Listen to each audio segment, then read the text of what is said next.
So thanks very much. Thanks for. I want to thank. I will do that at the end. Maybe Ufuk going for fantastic organizer and all the staff, the college staff, and Françoise and everybody to organize this conference. So this is very much research in progress, and in fact, I've never presented this research before, and so comments are most welcome at this stage. So I'm always very. And so this is joint work with Antonin Bergeau, who is there, with Timo Boppart, who is from Stockholm. Antonin is a student at LSE. Pete Clino from Stanford, and Yui Lee, who is at the Federal Reserve of San Francisco. And so the motivation for this research, was very much the one that underlined your work on ICT.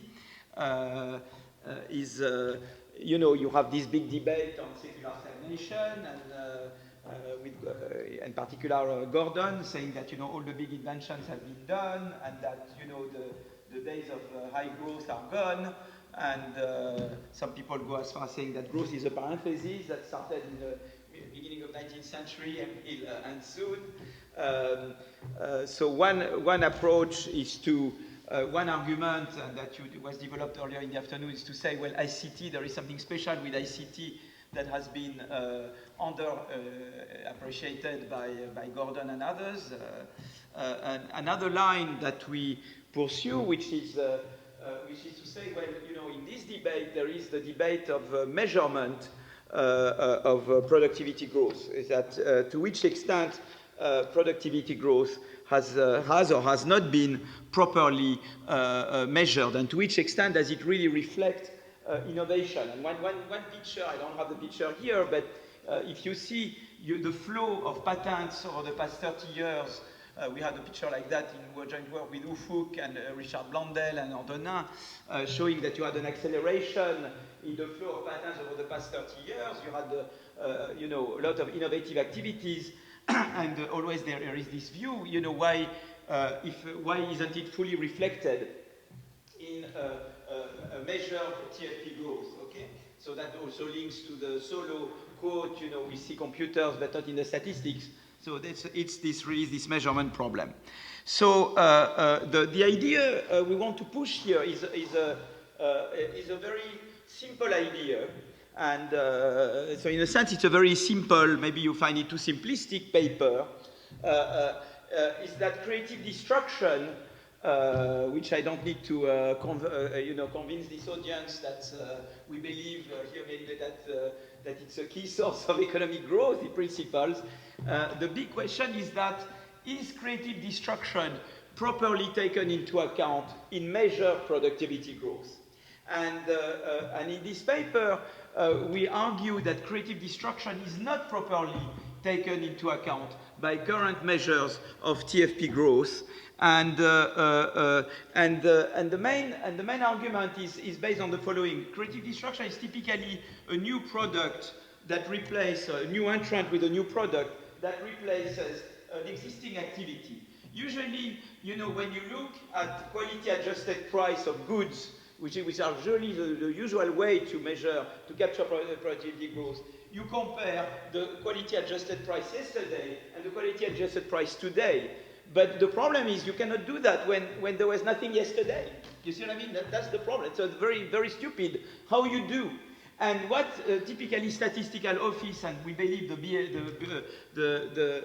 BLS Bureau in the US, but a statistical office, because they cannot solve that problem directly, they use a kind of imputation method. And typically what they do is to measure the size of innovations by averaging inflation across products that were not creatively destroyed. So this includes products that were not innovated upon at all, and products that are innovated upon by incumbents, so where you have a yesterday and a today. And they get a kind of average inflation measure, and they impute it to the whole economy. And they say, well, usually I extrapolate this inflation rate to new products. And so we ask here, say, suppose that's what they do, Okay, we can discuss. You may say they don't do that, they're fantastic, and they don't do that. But what the exercise here is, say, suppose that they do that. How much, how much growth is just missed by just this happening? Okay, so then we can have a lot of argument. Does BLS does this? Does BLS do that? We don't want to enter into this kind of argument at this stage. We just want to say, suppose you have a statistical office that operates this way, okay, and we can have a discussion afterwards whether we believe that it does that or not, okay? How much, just by this single fact, how much growth are you missing, okay? And there are other sources of missing growth. In fact, we are not the first to, and I will refer to, we have a whole, we have a literature review, and there are a number of papers that already have pointed at other sources of missing growth. But we just want to say, suppose that you have this one thing, we can argue then later if it is or not, okay? How much growth just by that will be this, okay? And what we want to argue is that it's not negligible at all, you see? And it's just one source, which you should add to other sources that other people have pointed out, okay? That's the exercise, very extremely modest, okay? So the question is, how much productivity growth is, how much is it understated on average from if we are to miss growth through creative destruction the way I just summarized, and will be in more detail in a moment, okay? So read the literature, but you know that there is the debate by Gordon, and so I don't want to go back to that. There's been a literature, very recent actually, and the papers we mentioned are all extremely recent. In particular, there is a paper by Syverson, which is an NBR working paper, that argues that mismeasured growth of the ICT sector cannot be a main source of the observed productivity slowdown. So Syverson says, okay, I believe that there might be a mismeasurement, but it's not big deal, and that cannot be a source that's not what would explain the productivity slowdown. Just up front, I want to say that we don't want here to contest the fact that there might have been a slowdown. We believe in waves, you see. The question is, how low are we? How low is productivity growth in the US today? It's not contesting that you have, technological waves that have acceleration phase and slow down and whatever. The question is, even if that's true, when we factor in the missing growth that we see, how much do we add to the growth? And can we really talk about stagnation? Secular, we believe, but stagnation, do we have it? So, in particular, Syverson does not provide aggregate missing growth estimates, as we try to do in this paper. And in fact, so you have, there are other papers there. Of course, I'm not doing justice to the existing literature.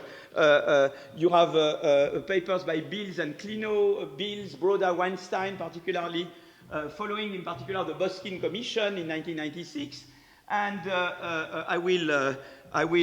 so you see there are, but the thing is that you see they typically focus on the subset of the economy. See, Beals and Klino, they look at durables. Broda, Weinstein look at consumer non-durables. Then you have a whole series of papers that focus on IT and semiconductors and all that. You see what I mean? And the other thing also is that they look, the first two sets of papers look at the average missing over time from, the average mismeasurement. Only the last Syverson, Byrne et al. Look at the changing bias. And here we have an approach to estimate missing growth from creative destruction economy-wide. And we also will look at it over time. You see, we look both on average and over time. So our contribution is to say we want to develop a methodology to say, well, if we want to estimate missing growth from creative destruction for the whole economy, could we do it?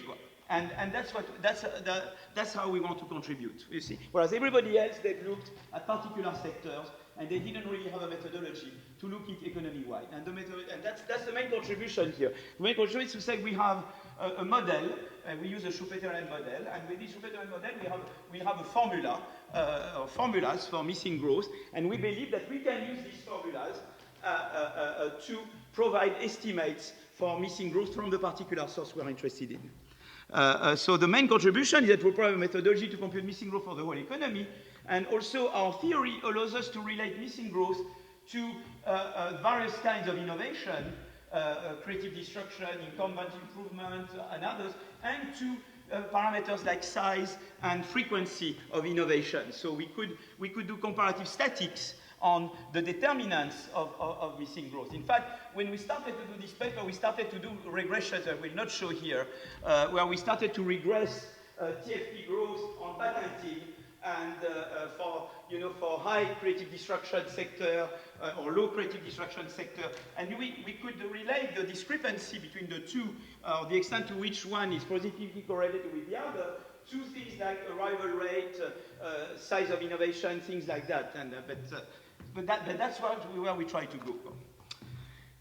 So the roadmap will be as follows. I will develop I will show the basic model we develop, and this model will allow us to compute the actual growth rate, the measured growth rate under the assumption that I mentioned before, which we can discuss at the end, and therefore the difference between the two, which is the missing growth just from the assumption we make on the statistical office. Okay, and then we will say, well, there are several ways to try and calibrate, to try and estimate the missing growth using the formula we derive. One method will use census data. On market share of entrants, exiters, and incumbents, and the second one, it's very exploratory.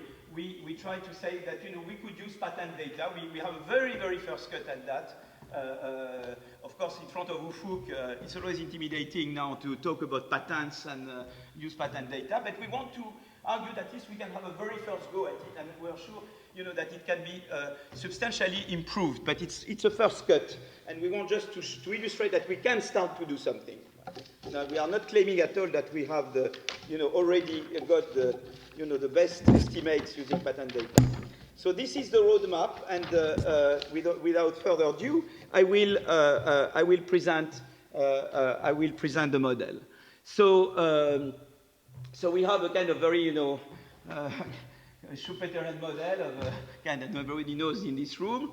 Time is we take a discrete time model. In each period, the economy is populated by a constant mass of identical. We take it one period lived individuals who consume a finite good. The respect in which we are not fully going into the Schumpeterian model is that we are not endogenizing the arrival rate of innovations here. We take as given the arrival rate of innovation. Of course, we could extend the model and try to endogenize the arrival rates, which we are not doing for the moment, because already we think we can do a fair amount without doing that. Problem, it's good that there is water, but I need I tend to get excited when I talk.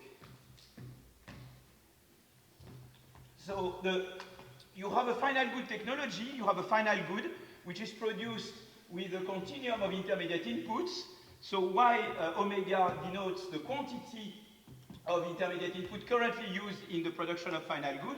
Q omega denotes the current quality of intermediate input. N denotes the current number of intermediate inputs currently available to produce the final good. And sigma denotes the elasticity of substitution between intermediate inputs. Okay, so that's the final good technology. We assume that the final good technology is competitive, so each intermediate product is paid its marginal productivity, and intermediate good producer decide how much to produce by maximizing profits, subject to the fact that they are paid their marginal product by the final good sector. Okay, so that's as usual. Each intermediate input is produced one for one with labor. And L omega is the amount of labor used to produce intermediate good omega. So as I said, final good sector is competitive. Each intermediate good is paid its marginal productivity. But intermediate producers are monopolistic. And I assume that labor is freely mobile. So there is one wage rate in equilibrium.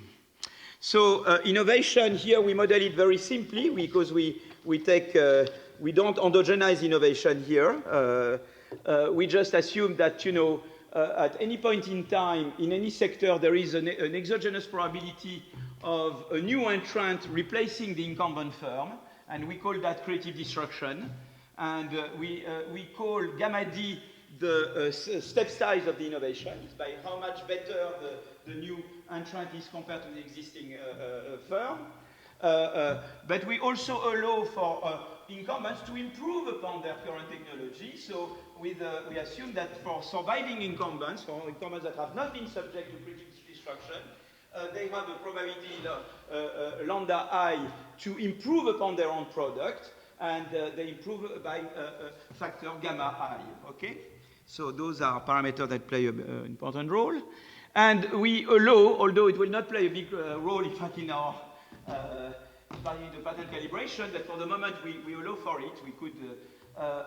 We allow for arrival of new variety, so we allow for the number of intermediate inputs to grow over time, and we call gamma n the quality of, we assume that the quality of a new variety is gamma n times the average quality of existing varieties. So that summarizes it. Okay, you have the three types: creative destruction, an incumbent replaced by a new entrant at rate gamma lambda d, and the step size is gamma d. Or you have a new variety at rate lambda n with step size gamma n. Or you have incumbent, surviving incumbent, improving upon her own product with arrival rate lambda I and with by step size gamma I. Okay. What does it mean to have new variety with step size? No, it just means that the new variety may be, we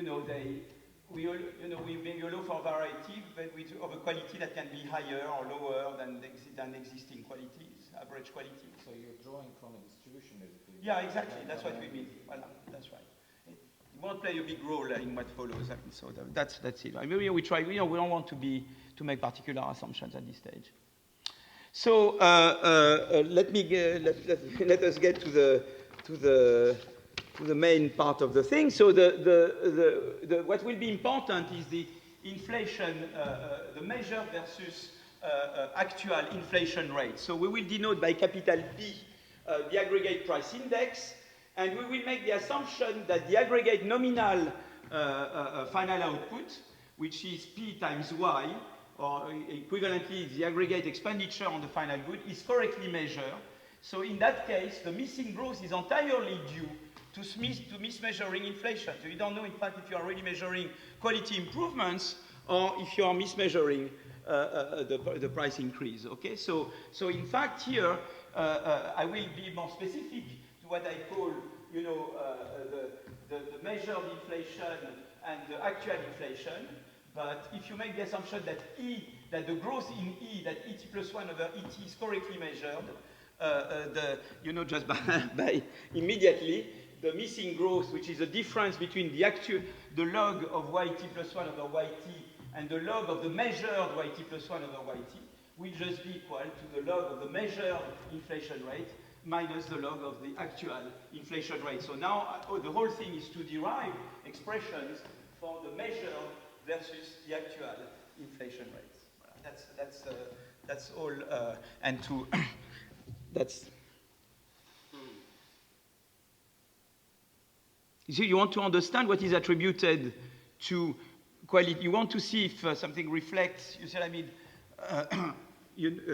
Price increase or quality change, and you cannot infer. Voilà, that's the problem. You say, how much fund, each goods is aggregated by a price, and how many dollars, in nominal terms, but you don't know in this what is inflation and what is really reflecting quality, reflecting a true increase in real output. That's what. Well, the assumption is that you don't know the true decomposition. But so, are you going to assume that you're measuring E correctly? Yeah. We assume that E is measured correctly here. The source of the assumption is that you measure the nominal correctly. Yes. But then P is the ideal price index, right? P is the ideal price index. Ideal aggregate price index. Yeah, exactly. I will derive it in a moment. So, I think it makes perfect sense to assume that the nominal expenditure measures correctly, but then you only, consider the individual prices at the segregated level. But then you are assuming that the statistical agent is also using the ideal price index. They measure, they know correctly they don't, well, that's right, they don't observe the actual, what they observe is the E. That's what they observe, and the E and the growth in E. But they don't know how to decompose it into the real, you see, what is truly due to the increase in real output or to inflation in mismeasure. You see, that idea is not new. I mean, the idea that the mismeasurement comes from that is in the other paper. You say, for example, you have new goods and you impute the price like existing goods, but in fact you overstate the price of new goods, and that's a source of mismeasurement. That idea is not new. What is new is that we will have a way to look at the economy-wide implication of this. Yeah. That idea is totally standard. But statistical agents never report a price estimate for the idle index, right? So when you say it's P hat, still you refer to idle price index, I guess, but statistical agency never produce an estimate for idle price index. So they have like different approach, right? So they have different aggregation compared to I will be precise what they specify or not. So let me get to that, and we'll say well done. So let me derive the expression for the P, okay? So first, we know that, each intermediate producer is a monopolist, so the intermediate producer will maximize profits, and maximizing profits, you get a markup over the wage, and if you have no competitive fringe, the markup is just sigma over sigma minus 1 under the assumed production function for the final good, okay? So that's very standard, okay? So that's the P omega.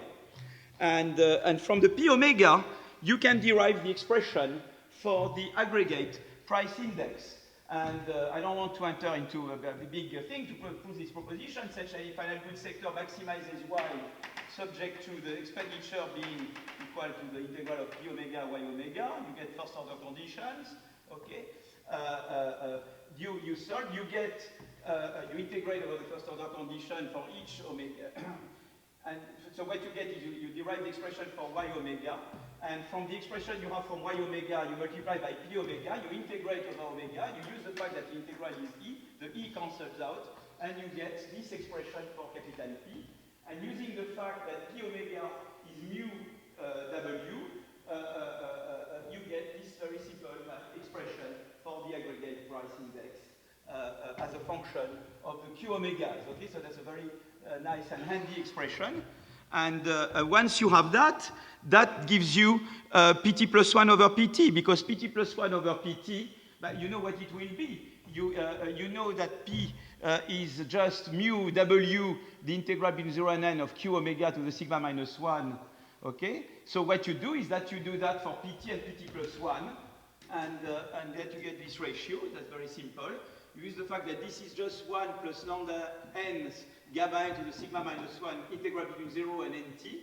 You use the fact that you see the Q omega t plus 1, whenever you have a creative destruction, but they are multiplied by gamma d, the Qs. Whenever you have improvement by incumbent innovator, the Qs are multiplied by gamma I. Whenever there is nothing, the Qs remain the same. And you know that there is a creative destruction with arrival rate lambda d, incumbent innovation with arrival rate 1 minus lambda d lambda I, and nothing with the remaining probability. So that gives you immediately the expression for the true inflation rate, which is just this expression. You see you have three components. One comes from new varieties, one comes from creative destruction, and the third one comes from on improvement. And this is the expression for the true inflation rate. And I will compare this to the measured inflation rate under the assumption I made. So in this expression, where is the variable price change for the existing products, the continuing varieties? Is it WP plus 1 WP? The existing is this. The existing part is this. Is the third term. Is the third term. So you have the term new varieties, you have the creative destruction part, and you have the part that comes from the improvement by those who have not been creative destruction. So the assumption is that among those who have not been subject to creative destruction, there is a fraction lambda I that experience on improvement. But for these products you see the price change. Absolutely. That's why I get to the, you're getting the measure. Absolutely. So that's you're already anticipating one step. Yes. So there is a monetary dimension of inflation, right? And this is a real model of the economy. So how, if the central bank will raise inflation through monetary policy, that's going to show in the data. How do you account for that in the model? So here, I mean, it's a less. Here I'm under laissez-faire. I'm not looking at if you could have a shock that would, in addition, affect the price.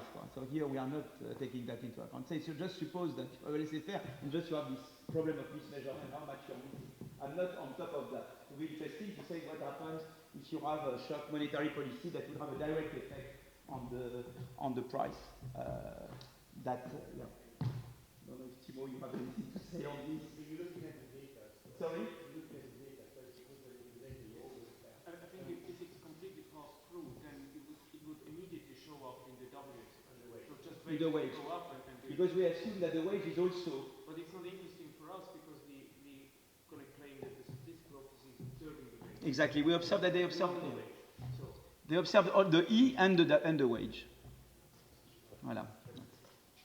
Yes.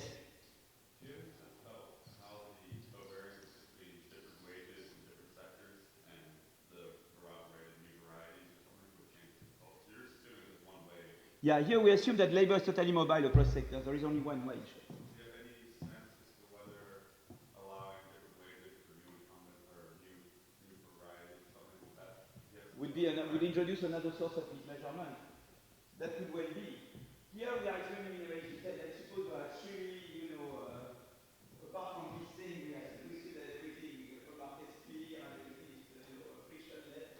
And just let's see what do you get from there. And then on top of that, we have various potential additional sources of, where also there it will not be properly measured. And in fact, it's not, for example, some people have looked at the fact that you have the law of one price is violated, for example, because you have frictions. People don't go immediately to the new goods. And because there is a switching cost to new goods, the new goods, in fact, the new guys need to underprice something which is not taken into account by the statistical bureau. That's an additional source.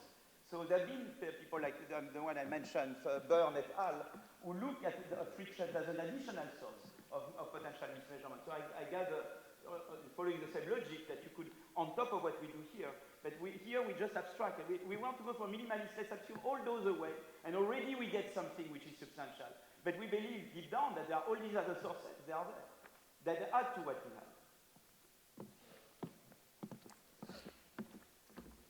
have. Okay, so that's the true inflation rate, okay?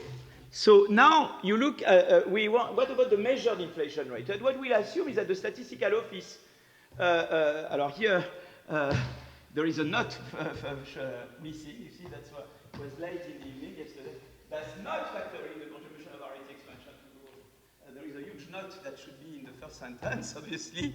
The second thing we assume is that for pre-existing products, the statistical office cannot observe the innovation coming from creative destruction. Instead, it computes the aggregate quality-adjusted price growth for the entire economy as being equal to the average price growth over existing products that are not subject to creative destruction.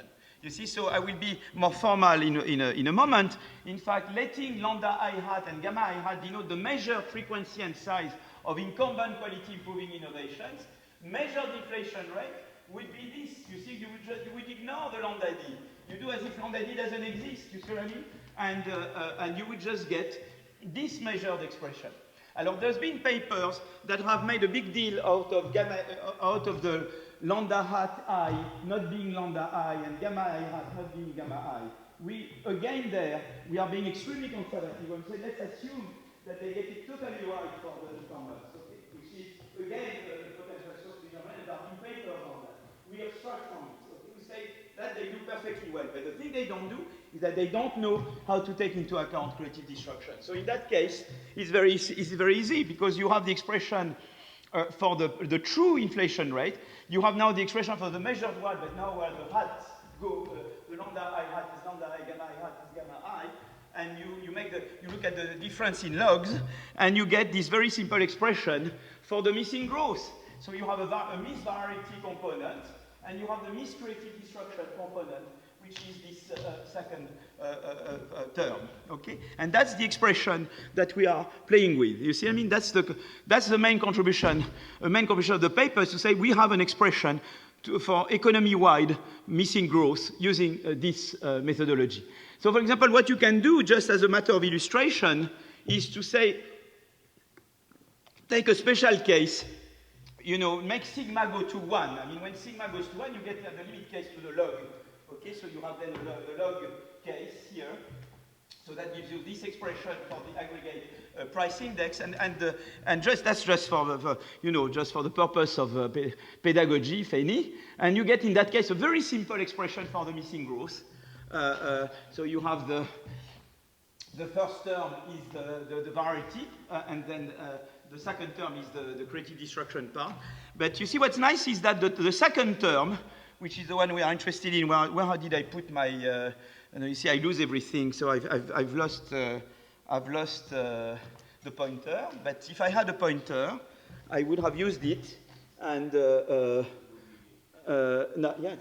pointers evaporate. Yeah. Anyway, it's no big deal.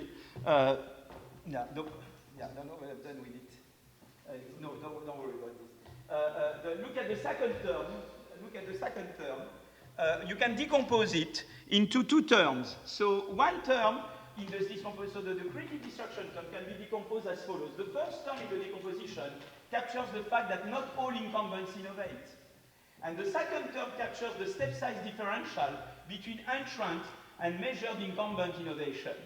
And what's very interesting to notice that even in the case where if you have the same step size for creative destruction and incumbent innovation, you would still have missing growth from the fact that not all incumbents innovate.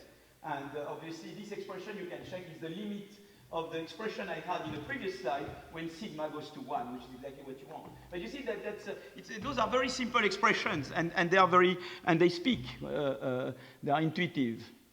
So that's the theory, okay? And now what we do is that we will try to say, well, from this, is there with data, can we go to the data and do something out of it to provide economy-wide something about how much we miss from creative destruction? Yes? I have a question about the connection between the theory and the data. Yes. Slide 21, so there's the formula. On slide 21, you had a question about the elasticity of substitution. Yeah, but we will get to the elasticity of substitution. It seems that if it is high, then there is no missing. Yeah, absolutely. When sigma goes to infinity, you have no missing growth. So on the elasticity of substitution, I want to answer right away. What we do there is that we look at the existing literature. There is a whole debate, and we don't want, and the contribution of this paper is not to make a contribution on sigma. What our view of sigma is, because we don't have any view of ourselves on sigma. So what we do is that we took the sigma, which is essentially the sigma that, if you look at Broda, Weinstein, this literature, they take sigma between 3 and 5. And we try 3, 4, 5, and we focus on sigma equal 4. But voilà, we have nothing to add on the sigma. By the way, it could also be that the sigma varies. Here we take the uniform sigma, the sigma could also vary, and that may also be a source of mismeasurement, but that goes beyond. We want here to have the kind of most stupid thing, and already from there, and a very simplistic view that you have a uniform sigma. And the sigma we take is a Broda-Weinstein compatible sigma. Well, that's my way.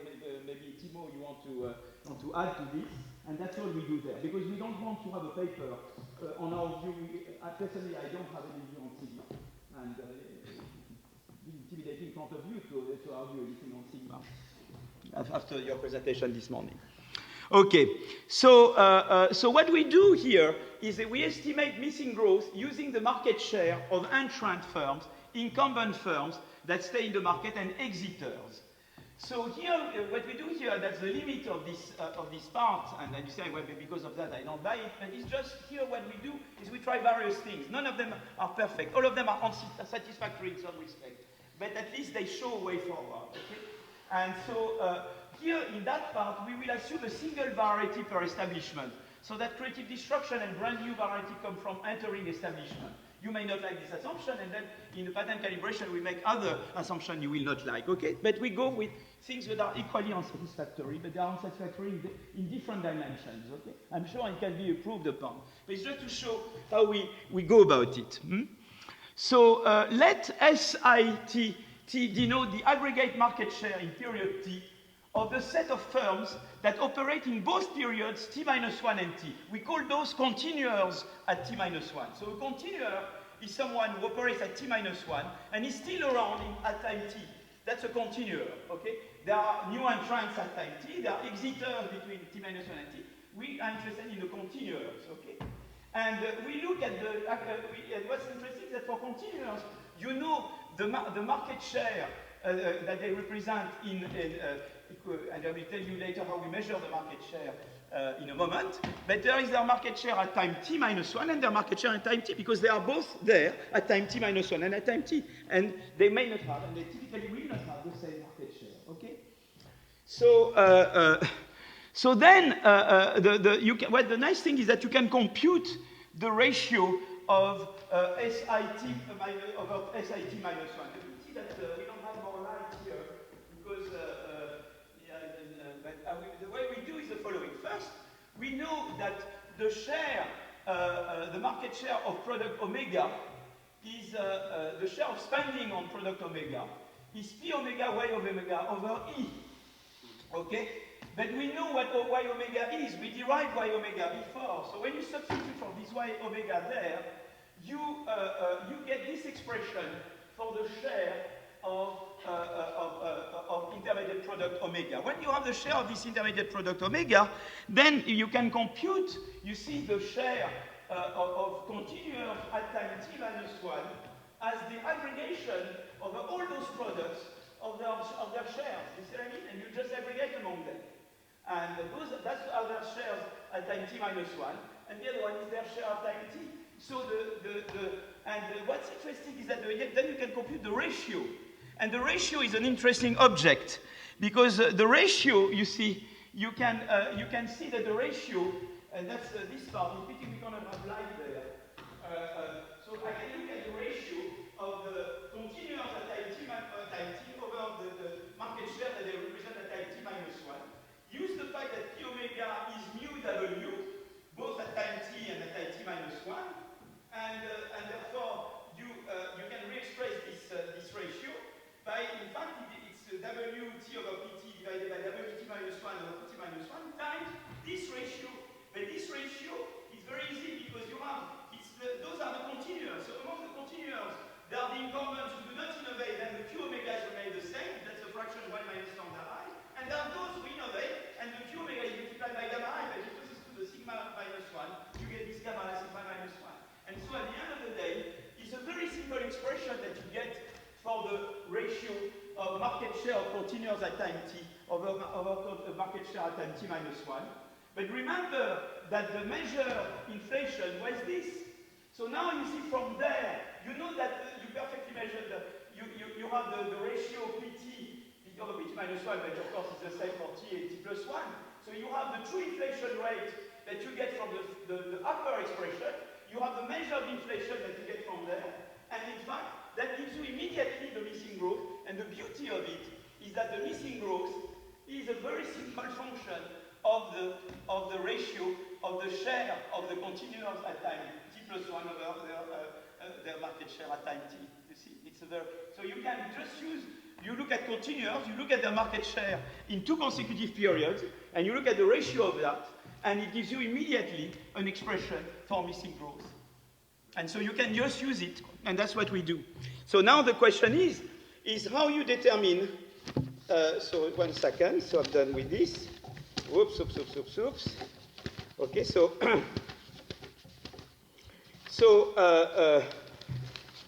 so now intuitively, by the way, intuitively there is one thing that you note from this expression. Looking at this expression, you note the following. You note that if the market share of continuing incumbents shrinks, you will have missing growth. You see what I mean? So the true growth, the true growth will exceed measured growth whenever the market share of continuing firms shrinks. And the intuition is very simple. It's because the difference between true growth and measured growth is equal to the difference between true growth and the average incumbent productivity growth, okay? And the market share of incumbents shrinks whenever the average productivity of continuing incumbents grows more slowly than the average productivity of the economy. And that's the intuition behind it. But you see, what's very nice is that you get at the end at a very, very simple expression for missing growth, for economy-wide missing growth, just looking at market share. And so what we do now is that you have, the question is now that how do you measure the market shares of entrants, incumbents, and exiters? In particular, how do you measure the market shares of continuers in 2 consecutive periods? Yes? So what about the question of new products within the firm? So if there is introduction and creation of destruction of products within the firm, which has been documented, it seems you'll have basically the same problem but within the firm. So the share with formulas works if all the action is at the level of the firm. We look at establishments. Establishment. Right? And we will look at firm and establishment. You see the things change a lot. So that already gets at your question. So we assume somehow that one establishment is one product. Okay? But you will see that indeed you're right. If we were looking at firm as the unit, we get very different conclusions if you look at establishment, which shows that you are. And that's the limit of this approach. And if you didn't like the idea of one product establishment, that's why we need to go beyond this approach and go, for example, to the patent approach, which has other drawbacks. Okay. And so, could you briefly tell us how you think this relates to the approach of Gola and Weinstein? Maybe later. Let me push on this, and then we can go back to the other ones. So the longitudinal. So what we do is that we use the longitudinal business database that covers all firms' plants with at least one employee over the period 1976-2013. And in fact, we focus on the period 1984-2013 and on all non-farm private sector plants, firm plants. But in fact, it's mainly plants that we are interested in. And we will look at 2 ways to look at market share. One is employment share, and one is payroll share, and we will do for both. But the estimates we get are very similar between one and the other. Okay?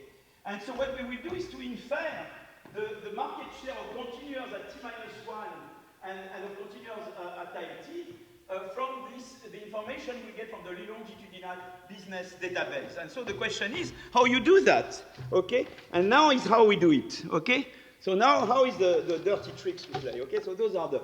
So we let capital B denote the first period of operation of a plant, okay, and D denote the last year of operation of a plant, and let L of T, capital B less than B and D greater than small d, the total employment or payroll, it depends when you look at one or the other, at time T of plants that were born before period small b or at period small b and die after or at period small d. Okay, and so that's the and we know that because we know who is born when, who is dead, disappears when, and everything. Okay, so now the remember that the missing growth is here. Okay, we are interested in the log of this thing. Okay, or IT t over IT t-1. We are interested in the log of this ratio, okay? But how we proxy this ratio? We proxy this ratio like this. This is the share of continuers at time t-1 at time t-1. And this is the share of continuers that go from t-1 and continue on t at time t. And that's the ratio that we are interested in. Okay? And that's the log that we take, and 1 over sigma minus 1, that log, is our measure of missing growth. Okay, so that's what we do. Alors now there is a small issue there, and the small issue there is the following: is that how do we measure the ratio in the data? So you could say T is the year that you look at. So you remember B, you have the L of T or T-1. That's the year you are at. That's no problem. The question is, which capital B will you take? Will you take as capital B the first year the plant appears in the data set, and capital D the last year the plant appears in the data set? That would amount to assume that entry and exit in the data correspond to entry and exit in the market. But in practice, entering the LBD database does not necessarily mean that you fully enter the market. Because first, typically take time to accumulate customers and get market share, okay? So, what we can do is either to use exactly when you appear in the market, in the data set, is when you appear in the market, or we can assume that in fact you appear in the market with some lag compared to when you appear in the data set. So we are flexible with respect to that, and we allow for a lag of k years, where k varies between 0 and 5. Okay, so you have the case where you assume that when you appear in the data set, exactly when you appear in the market, and we let the lag go up to 5 years, okay? So if, for example, you take a sigma equal 4 and a lag of 5 years, then you can reduce the lag, and you can try anything you want. You get, that's the missing growth you get using market shares. Here is employment. And what you see is the missing growth does not go down. It remains pretty, you know, it's the missing growth that we get is in percentage point per year, you know, has not gone down over time, quite the opposite. And what's interesting is that you can add to we have the measured growth, and the measured growth has gone down. But you can add the missing growth to the measured growth. And it's true that it goes down, but you see still the US are at 1.6 true TFP growth. You know, here we have a finance minister. Last year we were at 0. He said it was great news for France. If we were at, now we are at 1.6, we think we are in total nirvana, but 1.6 is, I don't call that stagnation, personally. Huh? Yeah, it's clearly going down, but it's still, you see, you are adding substantially above the measured growth. Alors now what you can do is to vary. For example, you can say you use employment shares or payroll shares, but you see it doesn't vary much between whether you use employment or payroll. Things are very much comparable magnitude. The other thing you can do is that you can look at establishment versus firms, then it makes a difference. Yes? We use so far payroll and employment. And for some reason we haven't used sales yet. But yeah. Yeah. Yeah, that's something that we... so if we had used new firms, there you see you get very different figures from the missing growth than if you use establishment. Okay, that shows it. And the other thing we do is that's why make k vary between 0 and 5. So those are the figures when we take k equal 5. When we take k equal 0, you get lower missing growth estimates, okay? And then the question is, where do you think k is? Well, we believe very much that there is this delay, you know, between the time you enter in the data set and the time where really you enter the market. But then it's a matter of, you know, we are not taking a position there. We just say, well, that's, we have a model. You can choose, you know, when you decide what's your capital E will be, and with sigma equal 4, but you can change sigma, you can change k, and you get, but you still have a very simple formula to estimate missing growth using market shares. And that's the contribution we make. Yes? Sorry? You have not checked any year in between? Between 0 and 5? Yes. I think we have, but I don't have the slide. But it's monotonic. It goes from one and then one. Voilà. Yeah. 5 you think is too long. But we don't want to debate on these kind of things. You see, I mean, that's not the point. It's like the sigma. We don't want to debate on those. You say, well, we have a formula. We think it's reasonable to believe there is a delay, and we think that sigma equal 4, given the trade literature, is not unreasonable, but we don't want to take a stand on that. The contribution is just to say, you have a way to do it economy-wide. There is no paper that looks at missing growth economy-wide with a very simple formula. That did not exist so far. And it's just the missing growth from one source, because there are many other potential sources of missing growth that we are abstracting from. Okay. So, how long do I have left? 1 minute? Oh my God. What we do then is the pattern data. The other method that we use is to use pattern data to directly calibrate the lambdas and the gammas. Okay? So one advantage of the pattern method is that we no longer need to assume one variety per plant anymore. Okay? So the drawback is, of course, to present that in front of Ufuk.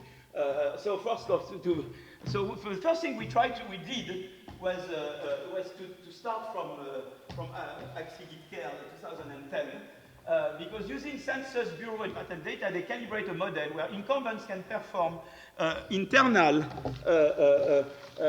or external innovation. Internal, you improve upon your own line, and external, you improve and you do creative destruction on the line of someone else.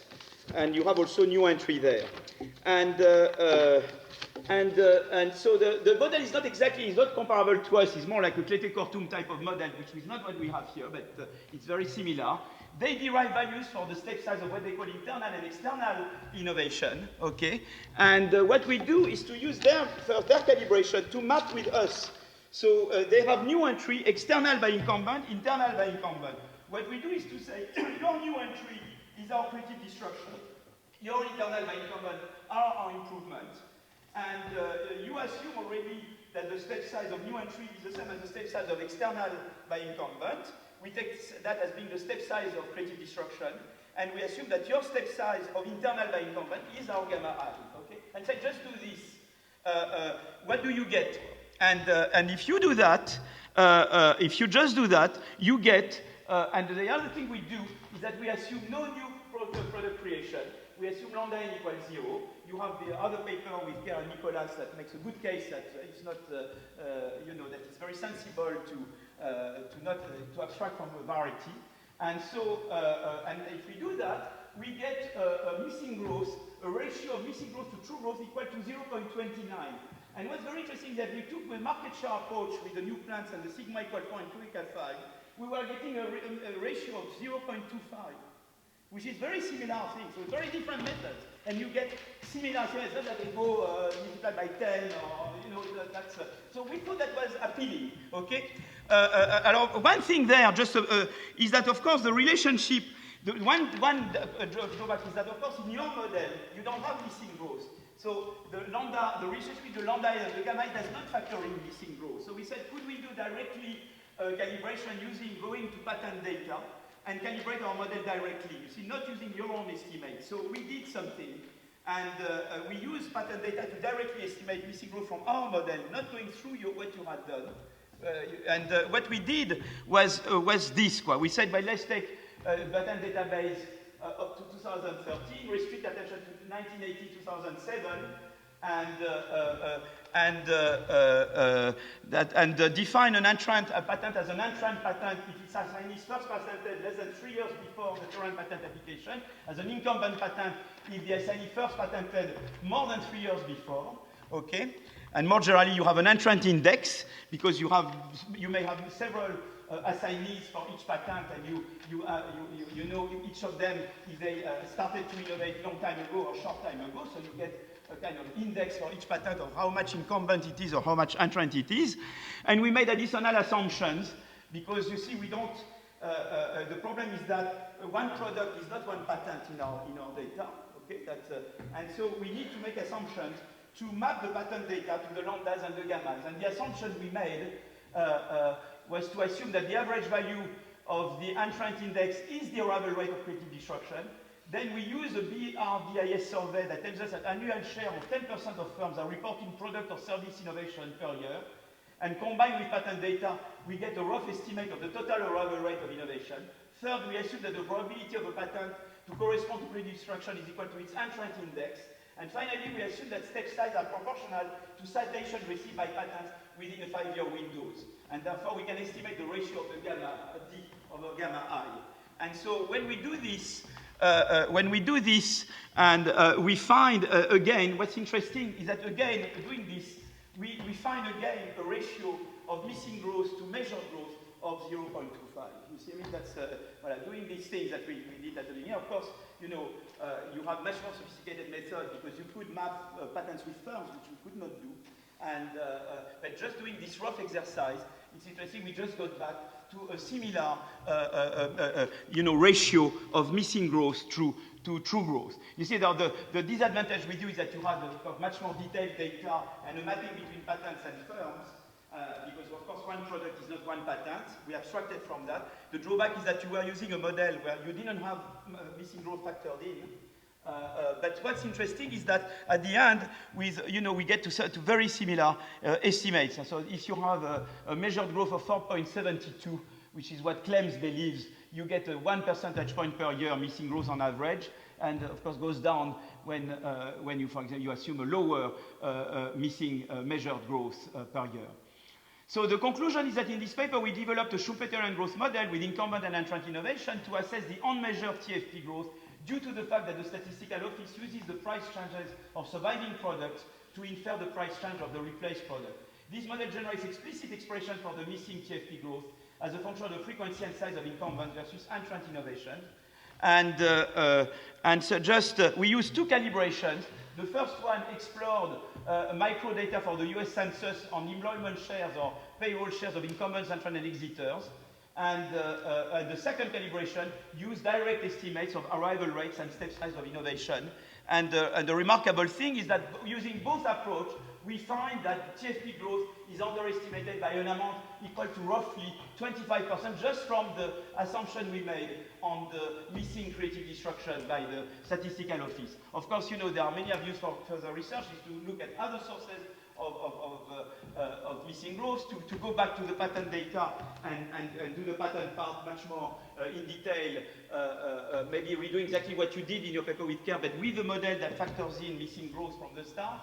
And another avenue for future research is to endogenize technical change and analyze how optimal magnitude and mix between creative destruction, incumbent, and expanding variety is affected or not by the missing growth that we uncover. That concludes what I wanted to say.